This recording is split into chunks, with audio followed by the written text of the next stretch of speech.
A la clase menos favorecida se les daba mercados, se les daba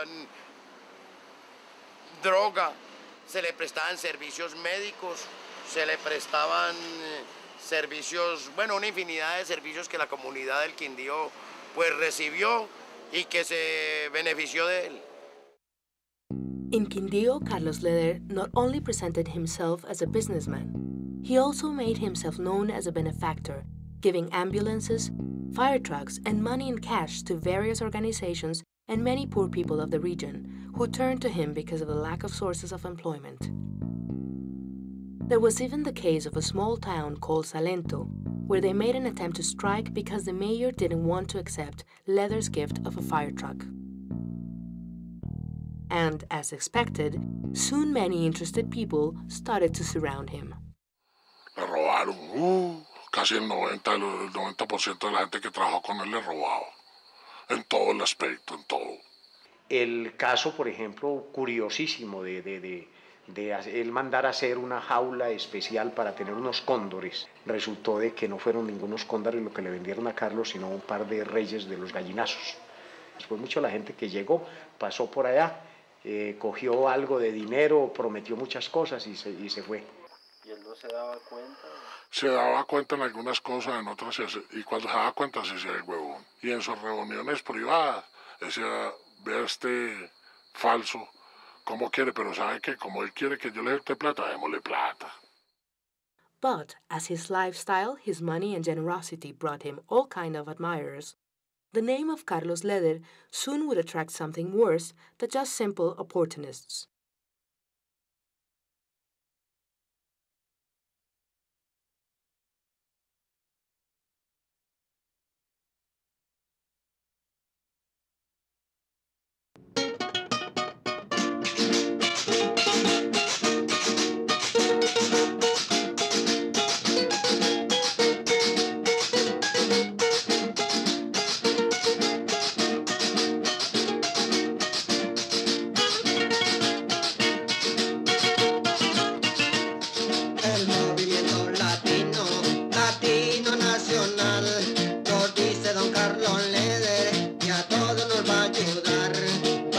Grandes industrias para todos trabajar.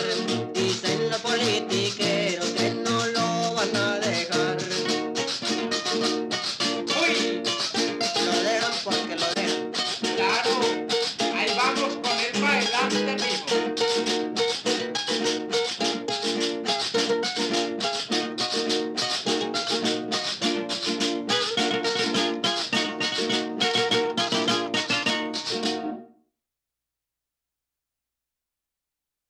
In 1982, Belisario Betancourt was elected president. He declared a democratic opening and offered a tax amnesty, which Leder quickly accepted. Through this means, Leder legalized a big part of his fortune and entered politics with the Latino National Movement. Pues eso fue el producto de una época. Fue el momento en que distintos sectores de la opinión se vieron atónitos frente al despliegue de fortaleza política y económica de algunos aspirantes, como en el caso de Pablo Escobar, de Rodríguez Gacha, personas que tuvieron dinero de la noche a la mañana y que quisieron también tener poder político. Yo creo que fue el producto de un momento, de una expectativa, creyeron que dentro de la política podían incursionar y que no iba a pasar absolutamente nada. La ideología del movimiento latino nacional se basaba en varios puntos. El principal punto era demostrarle a la gente que era el nacionalismo. Algo que tiene que ver mucho con su descendencia de la Alemania. During the years of the Cold War, when the world stood divided in capitalist and communist blocs, some nations, poor, isolated, or without power, declared themselves non-aligned. The Civic Latino National Movement declared itself as non-aligned, anti-communist, anti-colonialist, anti-fascist, anti-Marxism-Leninism, and at the same time, Latino-Americanist, nationalist, regionalist, environmentalist, moralist, indigenist, Bolivarian, Republican, Catholic, Apostolic, Roman, for the legalization of drugs, for a Latin American United Nations, for a Latin American army, and above all, as a fervent opponent to the extradition of Colombians to the United States, considering it absurd that que un latino sea juzgado por una raza diferente.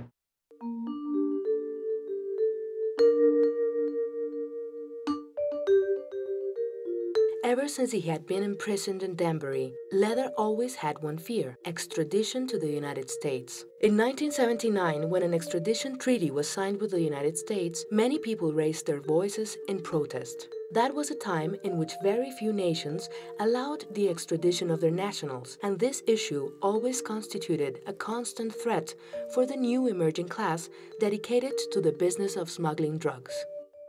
Cuando hay un tratado que dice que ese tratado está aprobado por más de 200 delitos distintos cometidos antes y después de la firma de este tratado, nosotros entendemos que es inicuo.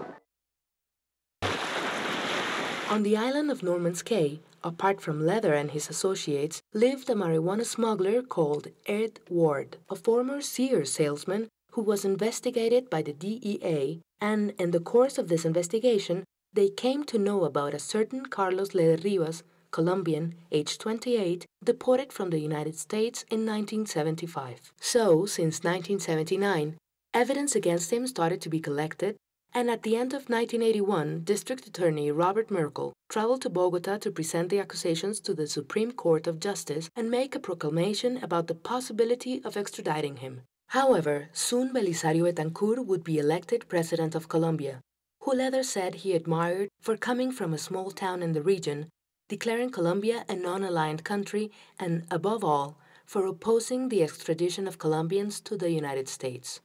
But with time, Betancourt would be forced to modify his position. Colombia entregará a los delincuentes solicitados por la Comisión de Delitos en otros países